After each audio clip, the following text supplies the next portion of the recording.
Assalamualaikum dokter. Waalaikumsalam. Ya, ada yang mau saya konsultasi ini dok. Ya, silakan.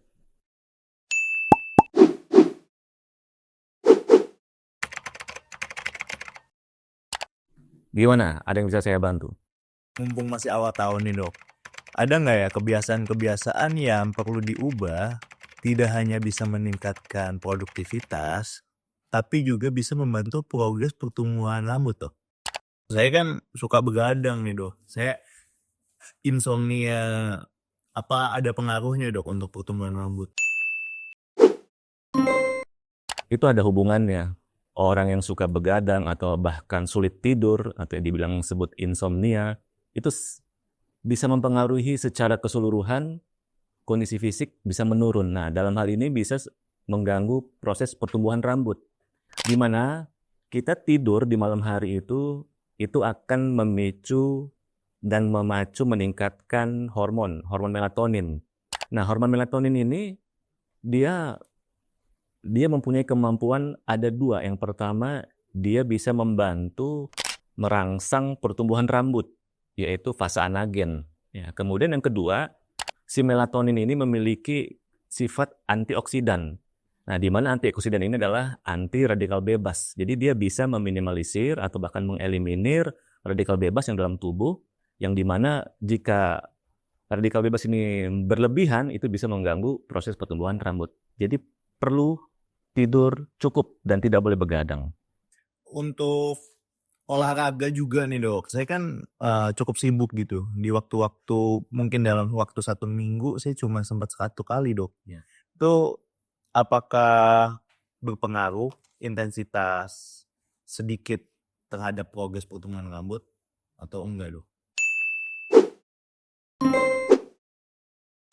Iya, olahraga merupakan faktor yang tidak kalah penting ya. Jadi ada beberapa jurnal di situ sebutkan olahraga itu minimal 2-3 kali dalam seminggu. Dan di situ disebutkan 30 menit minimal olahraga. Setiap olahraga butuh 30 menit. Di mana dengan olahraga itu kita secara otomatis dapat meningkatkan kadar atau level antioksidan enzimatik seperti superoxide dismutase, glutathione peroksidase, dan katalase. Di mana antioksidan enzimatik ini dalam tubuh kita dia akan meningkat jika kita melakukan olahraga yang rutin 2-3 kali seminggu selama 30 menit masing-masingnya. Nah, dengan demikian, jika kadar antioksidan kita meningkat levelnya, itu bisa membantu untuk mengeliminir atau meminimalisir kadar radikal bebas yang dalam tubuh, yang mana radikal bebas ini bisa mengganggu proses pertumbuhan rambut. Saya juga akhir-akhir ini overthinking banget nih dok. Saya pencemas dan saya dengar kata orang kalau itu kurang baik untuk progres rambut, bikin rambut mudah rontok. Apakah benar dok? Betul. Jadi overthinking itu bisa sangat mempengaruhi ya. Bisa sangat mempengaruhi sehingga menyebabkan kita cemas berlebih atau stres berlebihan. Di dalam sebuah jurnal itu disebutkan, stres itu persentasenya bisa sampai 70% menyebabkan kerontokan rambut, di mana pada saat stres itu terjadi peningkatan hormon kortisol namanya. Nah, ketika hormon kortisol ini meningkat, ini akan terjadi peradangan di akar rambut atau folikel rambut. Nah, sehingga jika tidak ditanggulangi stresnya itu akan stresnya berlebihan, peradangannya terus-terusan sehingga akar rambutnya jadi rusak, sehingga menyebabkan rapuh rambutnya, sehingga terjadi kerontokan.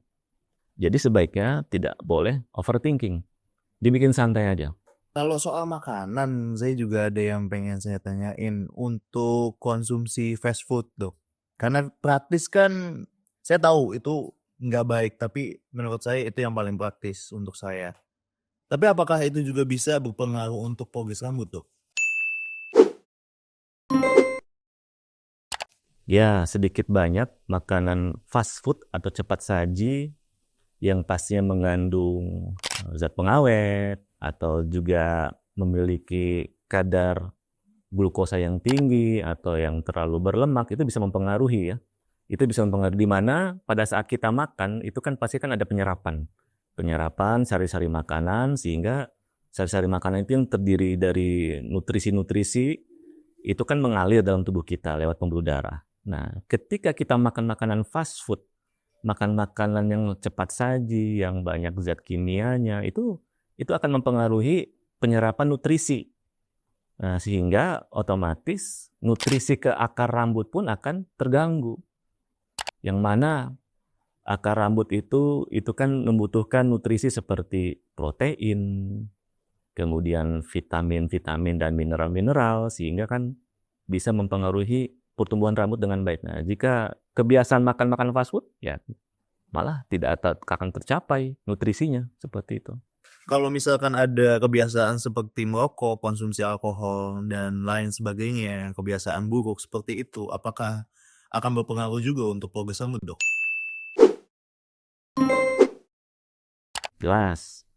Jadi di rokok itu berdasarkan jurnal itu disebutkan banyak sekali zat-zat yang berbahaya. Bahkan ada juga terkandung zat-zat yang sifatnya karsinogenik. Karsinogenik adalah zat-zat pencetus timbulnya kanker. Ya, jadi selain itu juga ada radikal bebas di situ. Nah, zat-zat berbahaya, radikal bebas itu jika terus-terusan itu akan mempengaruhi nutrisi. Dia akan mengganggu penyerapan nutrisi yang kita butuhkan dalam hal ini pertumbuhan rambut. Jadi karena itu sangat perlu diperhatikan rokok itu. Jadi lebih baik dihindari atau stop merokok. Begitupun juga dengan alkohol. Nah, itu juga akan mempengaruhi di sirkulasi darah. Sehingga nutrisi pun pastinya terganggu juga karena kandungan alkohol yang jumlahnya banyak, karena kan sering minum alkohol itu juga harus dihindari. Jadi oleh karena itu mulai saat ini sebisa mungkin hindari rokok, hindari minum alkohol. Saya punya kenalan yang sudah melakukan treatment rambut dengan, mungkin dokter juga tahu, minoxidil, finasteride, dan lain-lain lah, Dok. Tapi ngolesnya masih belum konsisten dan sering skip. Itu bagaimana, Dok? Ya, alangkah baiknya kalau kita melakukan suatu tindakan atau treatment, itu alangkah baik dan bijaknya itu harus konsisten. Ya, karena dengan konsisten itulah kita akan mendapatkan hasil yang optimal, bahkan bisa maksimal. Nah, seandainya kalaupun bolong-bolong, ya mungkin itu bisa diperbaiki ke depannya. Jadi biar lebih konsisten lagi. Karena kan itu yang pasti diharapkan adalah hasil yang baik, yang maksimal. Jadi konsistenlah dalam melakukan treatment. Baik, terima kasih banyak, Dok, untuk insight-nya. Ini jujur ngebuat saya semakin mengubah kebiasaan di 2025 nanti. Ya, terima kasih. Semoga teman-teman semua hidup sehat, hidup produktif, sehingga mendapatkan hasil yang baik. Terima kasih.